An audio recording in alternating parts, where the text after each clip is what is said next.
훌륭해져라, 시험이 아니라 기회다라는 제목으로 하나님 말씀 증거하도록 하겠습니다. 하나님은 우리 신앙을 다룰 때 신앙의 외면뿐만 아니라 신앙의 내면도 같이 다루시기를 원하십니다. 요셉의 예를 든다 그러면 요셉의 신앙의 외면은 뭐겠습니까? 꿈 꿨죠. 꿈이 이루어지기 위해서는 믿음이 필요합니다. 우리가 요셉은 꿈이었지만 우리에게는 말씀이겠죠. 말씀이 이루어지기 위해서는 믿음이 필요합니다. 그래서 말씀과 믿음, 이것은 성취를 이루게 된다는 것입니다. 말씀한 그대로 되니라. 이게 믿음의 외형입니다. 그래서 히브리서 4장 2절을 보니까 들은 바 그 말씀이 그들에게 유익하지 못한 것은 듣는 자가 믿음과 결부하지 않았기 때문이다. 그래서 하나님 말씀을 다 들으면 유익되기 위해서는 반드시 믿음과 결부가 돼야 됩니다. 그래서 말씀 플러스 믿음이 돼야 성취가 된다. 이게 믿음의 외형적인 모습입니다. 외면적인 승리를 보는 사람들 보면은 말씀이 있고 믿음이 있는 사람들입니다. 근데 여기에 멈추는 것이 아니라 동시에 신앙의 내면이 있다는 것입니다. 내면은 한마디로 얘기하면 사랑이고, 쪼갠다 그러면 용서와 사랑 이렇게 말할 수 있습니다. 이게 신앙의 성숙의 마지막을 보여주고 있다라고 생각합니다. 누가 용서하고 사랑할 수 있습니까? 받은 자겠죠. 용서받은 자가 용서하고 사랑받은 자가 사랑한다는 것입니다. 이것은 외부로부터 부어지는 겁니다. 성령께서 우리에게 주시는 거예요. 로마서 5장 5절을 보니까 우리에게 주신 성령으로 말미암아 하나님의 사랑이 우리 마음에 부은 바 되매니, 하나님께서 우리에게 사랑을 부어주시면 하나님의 사랑이 우리 속에 임하게 된다는 것입니다. 요셉에게 임했던 이 사랑, 하나님이 부어주신 사랑입니다. 세 가지 특징이 있거든요. 첫 번째는 대상, 두 번째는 반응, 세 번째는 끝까지인데, 대상에 관계없습니다. 형들은 원수 같지 않습니까? 자기 죽이려고 그랬잖아요. 그런데 그럼에도 불구하고 사랑했고, 반응, 별로 좋지 않았잖아요. 그럼에도 불구하고 사랑했습니다. 그리고 끝까지죠. 어떤 조건이라 할 때 끝까지. 이 요셉의 세 가지 조건은 누가복음 10장에 나오는 그 선한 사마리아 사람의 내용하고 거의 비슷합니다. 강도 만난 자가 있지 않습니까? 첫째, 대상 보세요. 이게 유대인인지 아닌지 가리지 않잖아요. 불쌍하면 도왔습니다. 대상을 가리지 않았다. 그 다음에 반응. 이 사람이 강도 만나가지고 한번 축 늘어졌는가 봅니다. 성경에는 반응이 보이지 않습니다. 고맙다는 말, 감사하다는 말 전혀 없습니다. 반응에 관계없이 그냥 살아가잖아요. 그리고 끝까지 살아가지 않습니까? 누가복음 10장 35절을 보니까 하루 같이 지냈는가 봐요. 주막에 데려가가지고 그 이튿날 주막 주인에게 데나리온 2를 주고, 그러니까 일당에 두 개, 10만 원 잡는다고 20만 원 주고, 그 다음에 이 사람을 돌봐 주십시오. 비용이 더 들면 내가 돌아올 때 갚겠습니다. 이렇게 얘기를 합니다. 끝까지 책임져 주죠. 이게 사랑의 온전한 모습이라는 것입니다. 요셉도 그랬고 사마리아 사람도 그랬고. 그러니까 뭐든지 이렇게 하나님이 부어주시는 사랑이 임하게 되면 이런 대상에 관계없이, 반응에 관계없이 또 끝까지 사랑하는 이런 모습이 있더라는 것입니다. 그래서 신앙은 양면이 다 있어야 됩니다. 요셉이 그랬잖아요. 먼저는 말씀과 믿음을 통해서 말씀이 이루어지는 성취의 사람이 돼야 되고, 이거는 그 구약 성경에 보면 창조하고 비슷한 겁니다. 창조. 하나님을 묘사할 때 창조의 하나님 그러잖아요. 그래서 새로운 일을 창조해내는 거예요. 새 창조입니다. 그리고 우리가 용서와 사랑이 있다 그러면 사람들을 구원해냅니다. 이게 메시아적인 그리스도적인 요소라는 거예요. 그래서 그 성경 전체를 요약한다 그러면 구약은 창조고 신약은 구원입니다. 그래서 구약의 하나님을 창조주 하나님, 신약의 하나님을 구원자 하나님, 구세주 하나님. 그래서 예수님에 대해서 고백하잖아요. 나를 누구라 하느냐? 그럴 때 베드로가 대답하지 않습니까? 주는 그리스도십니다. 구원주 하나님. 그리고 하나님의 아들이십니다. 살아계신 하나님의 아들이십니다. 창조주 하나님. 우리가 하나님의 자녀들 되지 않았습니까? 하나님 형상대로 이제 본받게 돼 있죠. 그러니까 우리의 삶 속에서도 창조에 해당되는 것이 말씀과 믿음을 통해서 이루어내는 것들이죠. 성취해내는 것들. 이게 창조적인 요소입니다. 근데 또 하나 내면적인 요소가 반드시 필요하다는 거예요. 용서와 사랑을 통해서 사람들을 구원해내는 거. 이게 꼭 필요하다는 것입니다. 근데 요셉은 두 가지 요소가 다 있었다라는 것입니다. 오늘 내용은 그 중에서도 그 내면적인 요소를 지금 얘기하고 있습니다. 형들을 사랑했습니다. 어떻게 사랑했냐? 깊이 사랑했다라는 것입니다. 깊이. 그래서 깊이 사랑했기 때문에 형들이 온전하게 회복되는데 도움이 됐다는 것입니다. 깊은 사랑이라는 건 뭐냐? 우리가 피상적인 사랑은 그냥 나는 사랑을 하고 상대는 받아라, 그리고 그냥 끝나버리는 사랑이지만, 깊은 사랑이라는 것은 상대가 회복되도록, 상대의 선이 드러나도록, 그죠? 상대의 믿음이 드러나도록 유도하는 것, 성장케 하는 것, 이게 깊은 사랑이라는 것입니다. 오늘 본문을 보니까 그 형들을 코너에 모는 것 같이 보입니다. 이렇게 은잔 숨겨주고 이렇게 어렵게 만드는 코너에 모는 것 같아요. 얼핏 보면은 이게 골탕 먹이는 거 아닌가? 아직도 형들에 대한 분노가 풀리지 않은 거 아닌가? 이런 생각이 됩니다. 근데 절대 그렇지 않아요. 형들에게 돌려보낼 때 어떻게 돌려보냅니까? 정체를 밝히지 않고 양식 필요하니까 양식 실어주고 갖고 온 돈 뭐 다시 넣어줬어요. 그리고 특별히 그 막내 아들인 베냐민에게 은잔을 숨겨놓습니다. 은잔을 숨겨놔요. 그리고 자기 청지기를 뒤쫓아가게 만들어서 뒤지게 만듭니다. 은잔 누가 훔쳐갔어? 그 뒤졌더니 그 베냐민 속에서 나오지 않습니까? 그러고 난 다음에 이제 다시 끌고 오잖아요. 이런 내용을 보면서 우리가 느끼는 게 무엇입니까? 왜 이런 함정을 팠나? 왜 이렇게 어렵게 만드나? 이거는요, 요셉이 형들을 어렵게 만들려고 그러는 게 아니고 함정 판 게 아니고 형들의 선의가 드러나게 만들기 위한 기회를 주는 모습이다. 이렇게 생각하는 것이 옳다라는 것입니다. 우리가 일상적인 이제 삶을 통해서 사람들을 만나다 보면은 이런 유형의 사람들이 되게 많습니다. 되게 옳은 사람이거든요. 정의로운 사람이거든요. 근데 그 사람은 항상 이렇게 만들어요. 자기는 선이고 상대방은 악으로 만들어 버려요. 이런 사람하고 같이 있으면 참 불편해지죠. 그 사람은 참 훌륭한 사람이에요. 근데 그 사람 옆에 있으면 주변에 있는 모든 사람이 다 악인이 돼버려. 나쁜 사람이 돼버린다고. 자기만 옳은 게 돼버리고. 이걸 교만이라 그러거든요. 교만의 내용이 무엇입니까? 자기를 강화시키는 거예요. 나는 할 수 있다. 겸손이 무엇입니까? 나는 할 수 없다. 나는 부족합니다. 하나님만이 할 수 있습니다. 그리고 영광을 하나님께 돌리는 거잖아요. 그게 겸손인데 이거는 정의를 내세운다고 하면서도 계속 자기를 강화시키기 때문에 이런 사람들은 이게 교만함이라고요. 사실 이건 진짜 사랑이 아니라는 것입니다. 제가 지난 주간에도 새벽기도 때 한번 말씀을 드렸죠. 제가 어떤 분하고 식사를 나누는데 제가 고기를 사드렸습니다. 고기를 사드렸더니 이분이 안 먹겠대요. 그래서 이분이 채식주의자인가 이런 생각을 했는데 그건 아니었고, 그 고기를 먹으라 그랬더니 갑자기 이렇게 심각한 표정을 지으면서 북한 동포들은 굶고 있는데 그러더라고요. 그 얘기를 듣는 순간에 저도 고기를 안 먹었거든요. 이제 뭐 풀만 시켜 먹었는데 제가 상당히 이제 기분이 안 좋았습니다. 이유가 뭐냐면 이분은 이런 거죠. 자기는 고기 안 먹는다 해서 그치는 게 아니라 고기를 먹을 수 없다는 거예요. 왜? 북한 동포들이 굶고 있는데 내가 어찌 고기를 먹을 수 있느냐. 굉장히 선한 사람이 됐거든 거죠. 반면에 저는 뭐예요? 악인 중에 악인이 된 거 아닙니까? 그죠? 북한 동포들은 굶고 있는데 너는 고기만 먹고 있냐? 그러니까 구도를 그렇게 만들어 버린다는 것입니다. 그러니까 누구를 강화시키는 거예요? 자기를 강화시키는 거죠. 이거는요, 이건 겸손함도 아니고 이건 이런 걸 뭐라 그러냐? 궁상 떤다 그래요. 궁상. 맛있게 먹어야죠. 그죠? 먹고 이렇게 생각해야죠. 우리가 하나님의 은혜 가운데 이렇게 좋은 것을 먹고 있는데 북한 동포들은 굶고 있으니 어떻게 하면 그들을 도울 수 있고 그들도 이런 은혜를 누릴 수 있게 될 것인가? 하나님께 구하고 도울 수 있는 길을 구해야죠. 그러면 하나님이 높아지는 거 아니에요? 우리도 똑같은 죄인이고 똑같은 부족한 사람인데 하나님께서 먹여주신 거고 저들도 똑같은 은혜 받길 원합니다. 똑같이 먹여주시옵소서. 그게 옳은 거죠. 나는 부족합니다. 근데 채워주셨습니다. 저들도 부족합니다. 채워주십시오. 이게 겸손이죠. 그리고 채우시는 건 하나님이고 높여지는 건 하나님인 거. 그게 겸손이죠. 근데 많은 사람들은 정의롭다고 하면서 실제로는 엄청 교만한 사람 되게 많습니다. 자기 의를 얘기해요. 바리새인들이 맨날 그랬잖아요. 바리새인들은 뭐예요? 뭘 하고 난 다음에 나는 옳고 저놈은 틀린 거 아니에요.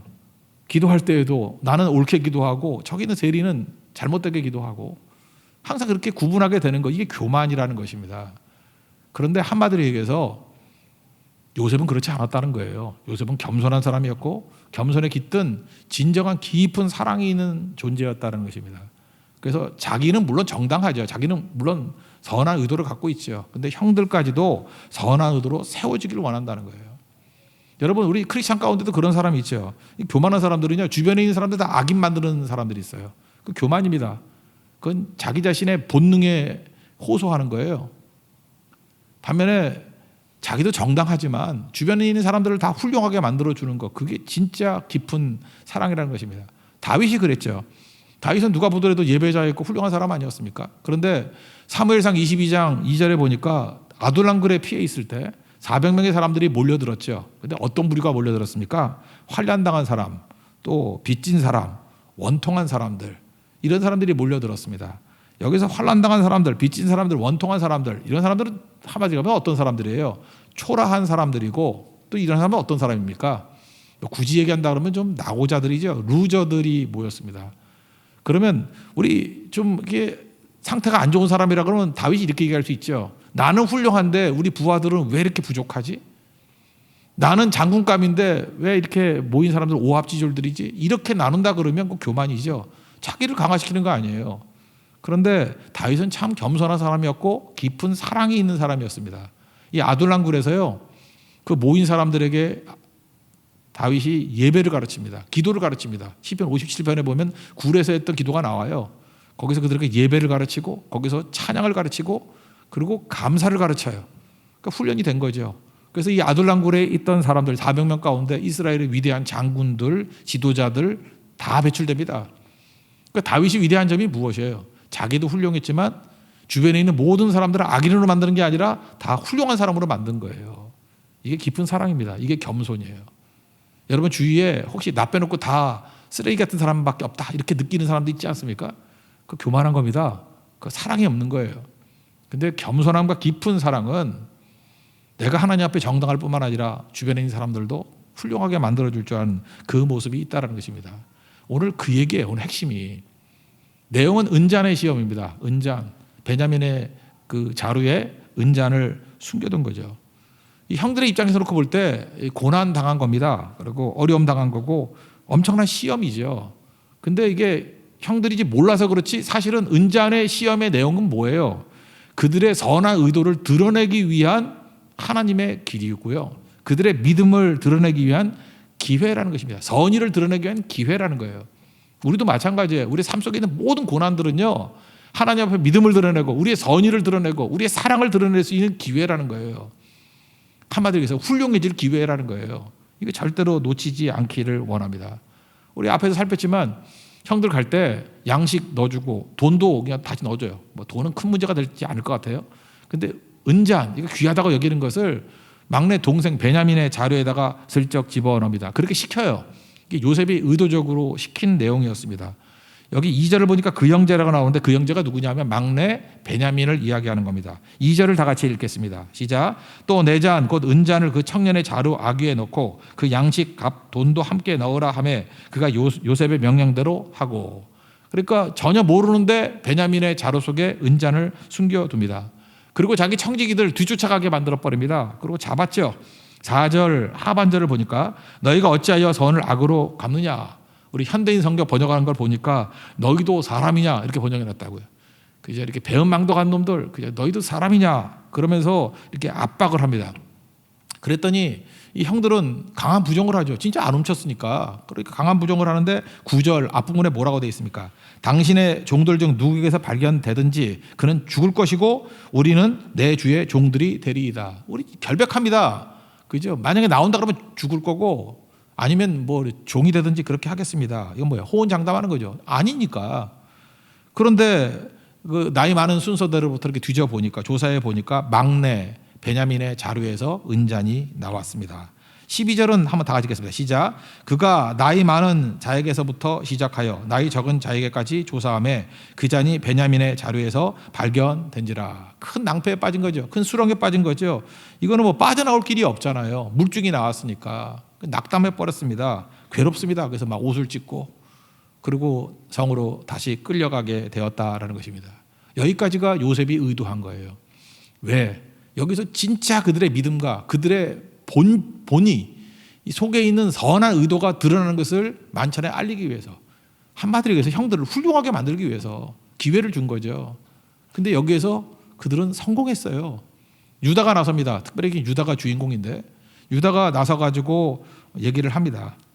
이렇게 공격을 당하면 우리 같으면 여러분 어떻게 합니까? 억울하잖아요. 훔치다 하는데 훔쳤다 그러니까 억울하죠. 억울하고 그 다음에 원망하고 뭐 이럴 거 아니에요. 그런데 놀라운 일이 벌어져요. 유다는요 억울하다 그러지도 않고 뭐 누구를 원망하거나 이런 것도 없어요. 그 뭐라고 얘기하느냐? 변명도 안 합니다. 설명도 안 합니다. 그리고 뭐 자기가 정직하다 호소도 하지 않아요. 유다가 어떻게 이렇게 됐는지 모르겠지만 하나님 앞에 섭니다. 그리고 하나님 앞에 호소해요. 이거는 하나님이 죄인을 찾아내신 겁니다. 이건 사람이 한 일이 아니고 하나님이 하신 일입니다. 하나님이 하신 일이 어찌하겠습니까? 그러면서 정의에 호소하지 아니하고 긍휼에 호소합니다. 하나님 앞에 섰다는 얘기는 무슨 얘기예요? 하나님 불쌍히 여겨 주십시오. 나는 죄인입니다. I'm a sinner. Mercy on me. 그거죠. 죄인입니다. 불쌍히 여겨 주십시오. 그러니까 하나님의 자비, 하나님의 은혜를 구하고 있습니다. 이게 놀라운 변화 아니에요?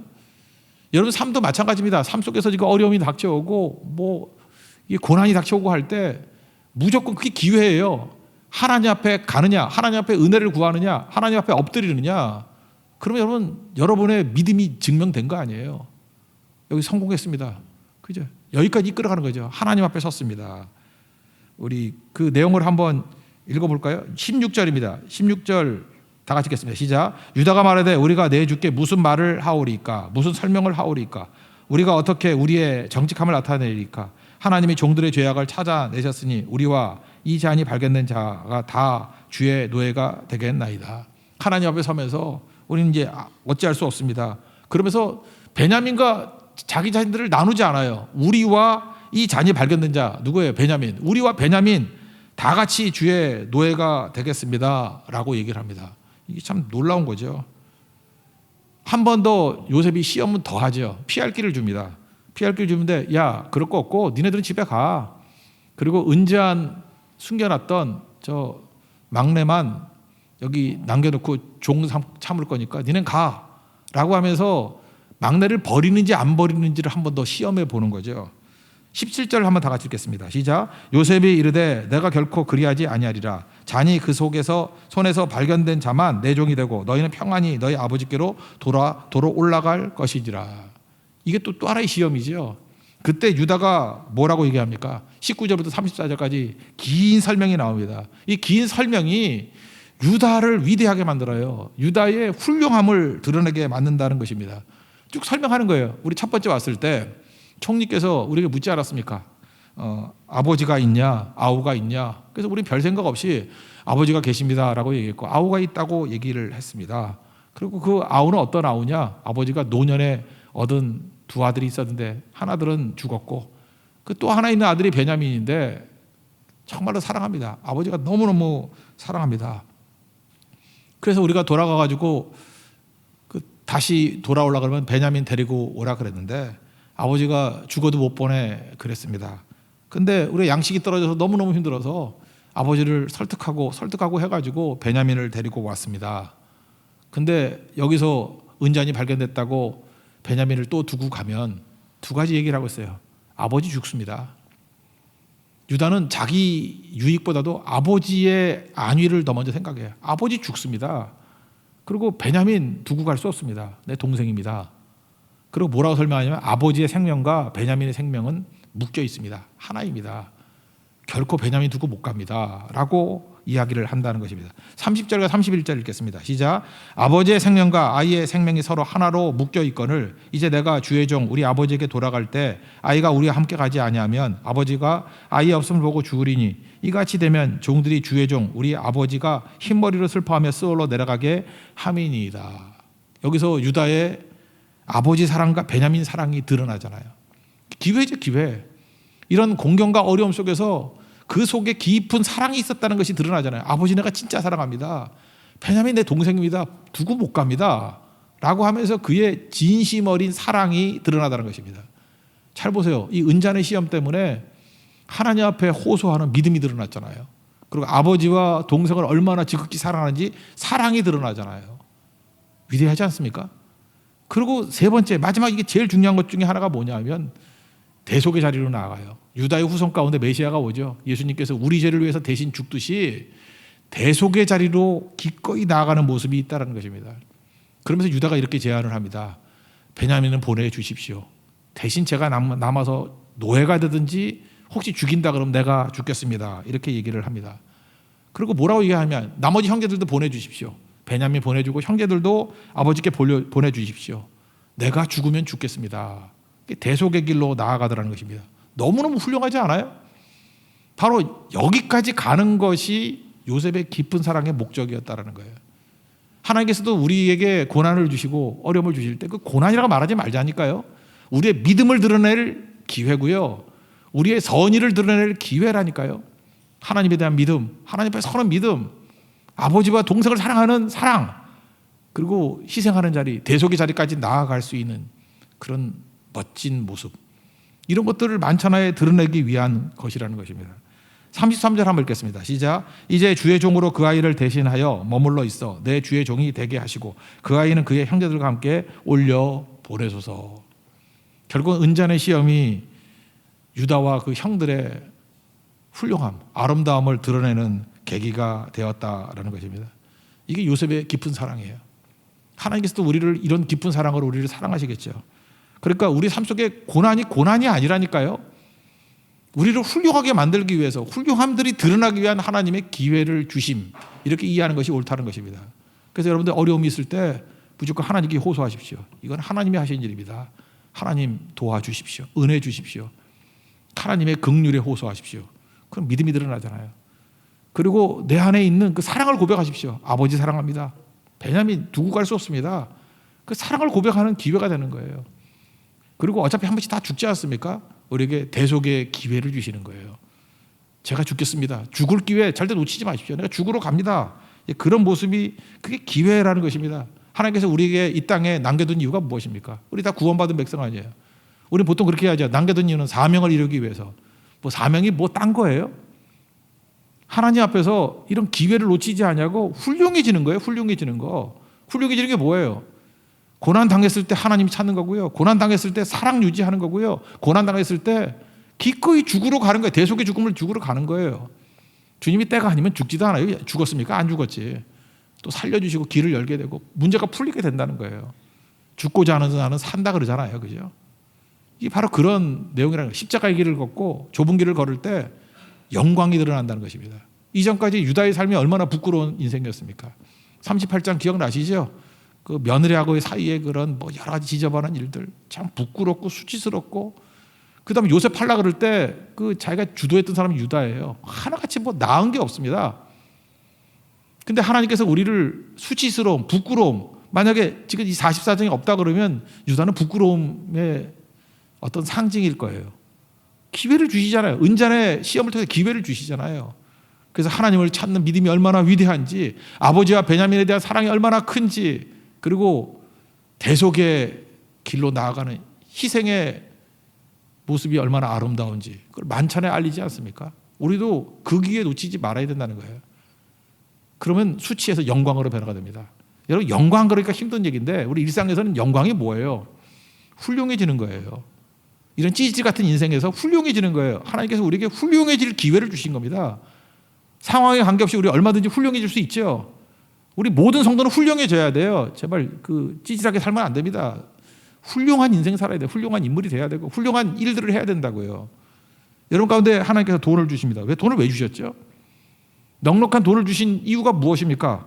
혹시 돈이 넉넉하게 있다 그러면 그걸 쓰라는 거예요. 써서 훌륭해지라는 거예요. 그죠? 돈 잘 써서 훌륭해지라. 그래, 돈 잘 써서 훌륭해진 사람 얼마나 많아요. 선교하는 데 쓰고, 그죠? 어려운 사람 돕고, 그죠?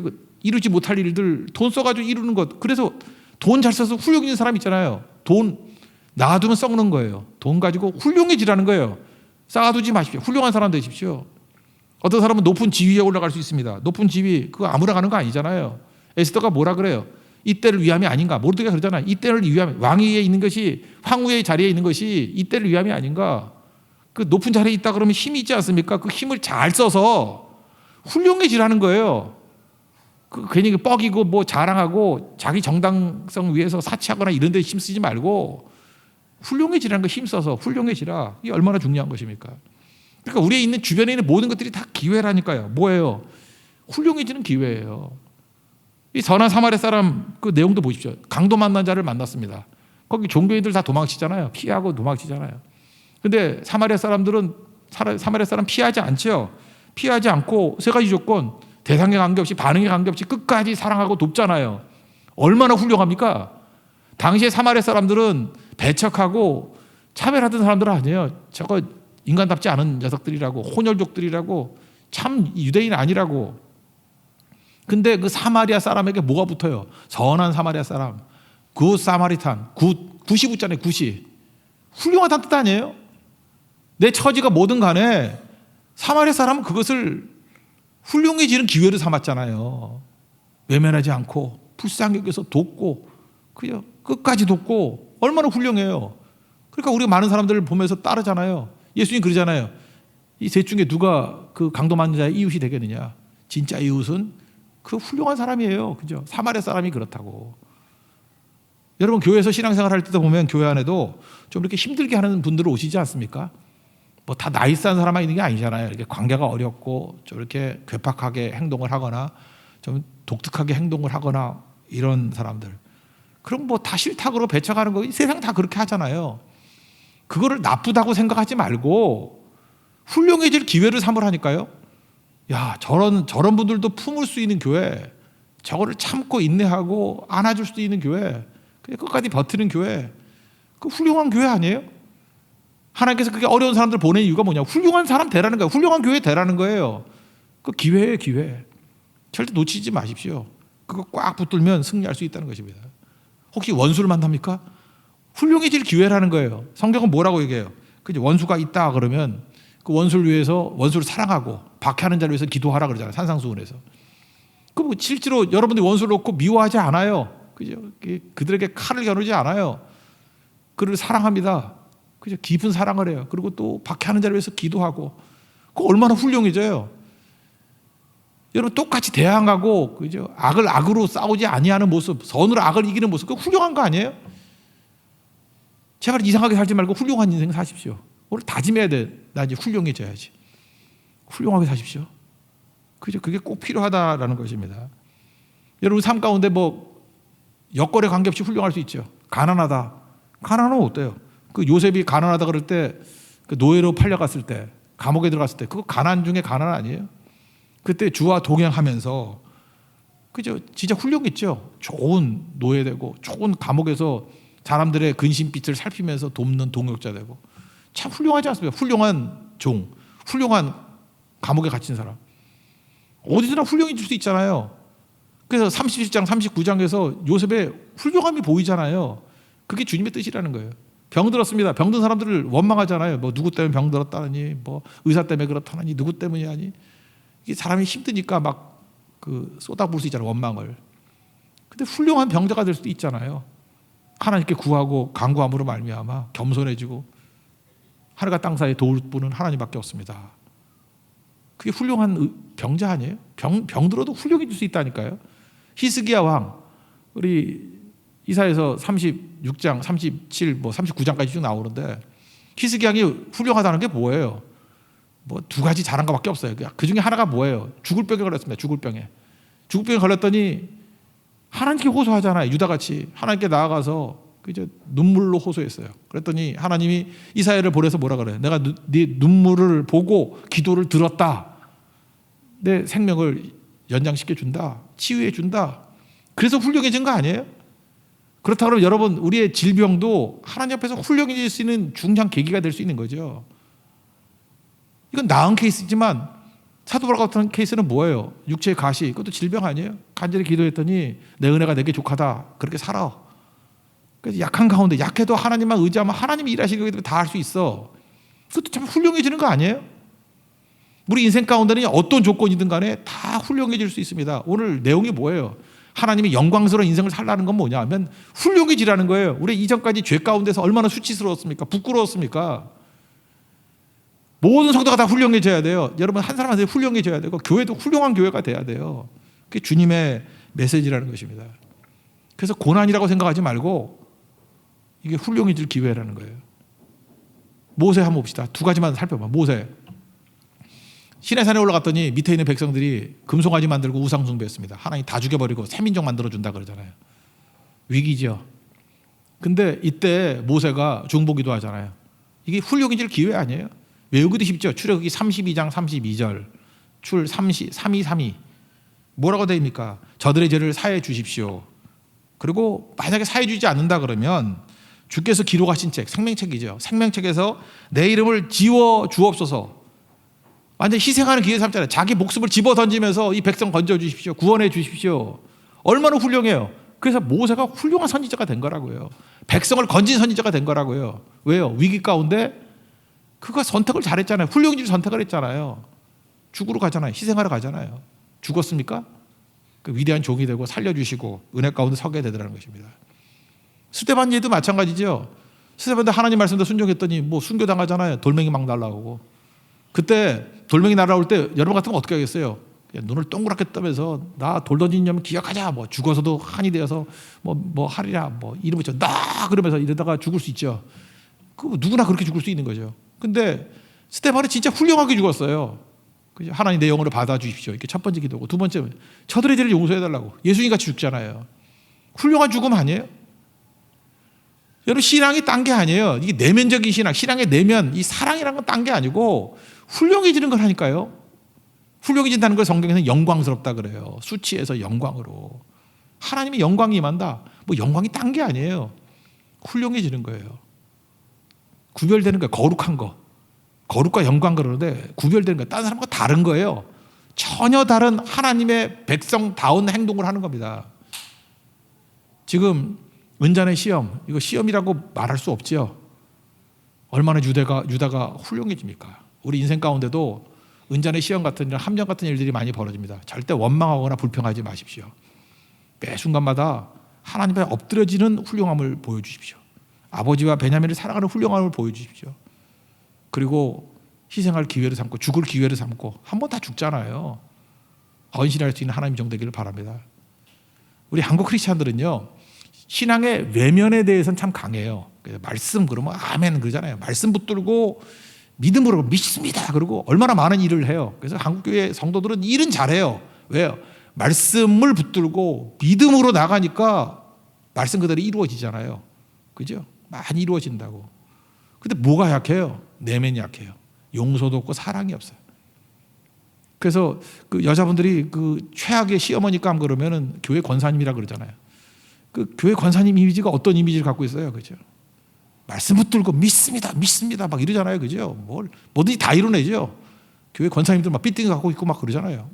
그러지 않습니까? 우리 어머니만 없고, 하여튼 권사님들 막 빌딩도 있고 막 그러잖아요. 믿음이 얼마나 강한지 뭐. 근데 신앙의 외면만 있고 신앙의 내면이 없는 사람들의 특징이 뭐예요? 구원을 못 시켜요, 구원을. 사람들이 싫어해요. 그런 전형적인 교회 권사님 스타일을 좋아하는 사람 있어요? 믿습니다. 그리고 맨날 째려보고 막 욕하고 하는 사람 누가 좋아해요? 다 싫어해요. 그래서 신앙의 균형이 필요한 거예요. 요셉을 보십시오. 이런 창조적인 역할이 있어요. 말씀 붙들고 믿음으로 이루어내는 창조적인 녀석. 근데 그에게 뭐가 있어요? 사랑이 있어요. 사랑, 내면, 용서와 사랑이 있어요. 그때 구원의 역사가 나타납니다. 구원시키는 능력이 나타난다는 거예요. 쉽게 얘기하면 사람들이 좋아합니다. 그리고 사람들을 세워줍니다. 나는 선하고 너는 악하다 이렇게 가지 않아요. 나는 선하고 너는 악하다 이건 바리새인들. 나는 선하고 너는 악하다 이건 신앙의 외면만 있는 사람들이 그래요. 내면이 성숙한 사람은 나도 선하고 너도 선하게 만들고, 내가 구원받았으면 너도 구원받게 만들고, 내가 은혜 받았으면 너도 은혜 받기를 원한다. 다 세워주게 된다는 것입니다. 오늘 44장의 내용은 신앙의 내면의 이야기입니다. 사랑 없으면 아무것도 아닙니다. 깊은 사랑을 가지고 주변 사람을 세워주고, 깊은 사랑은 그의 선의를 드러내게 만드는 거예요. 우리에게 주어진 기회입니다. 하나님 앞에 나가고 사랑을 증명하고 우리 희생의 자리로 나아갈 수 있는, 그래서 하나님의 영광을 드러내고 모든 일에 훌륭한 교회와 훌륭한 성도로 서는 축복이 임하기를 기원합니다. 자리에서 일어나겠습니다. 부흥이 찬양하겠습니다. 오소서 진리의 성령님.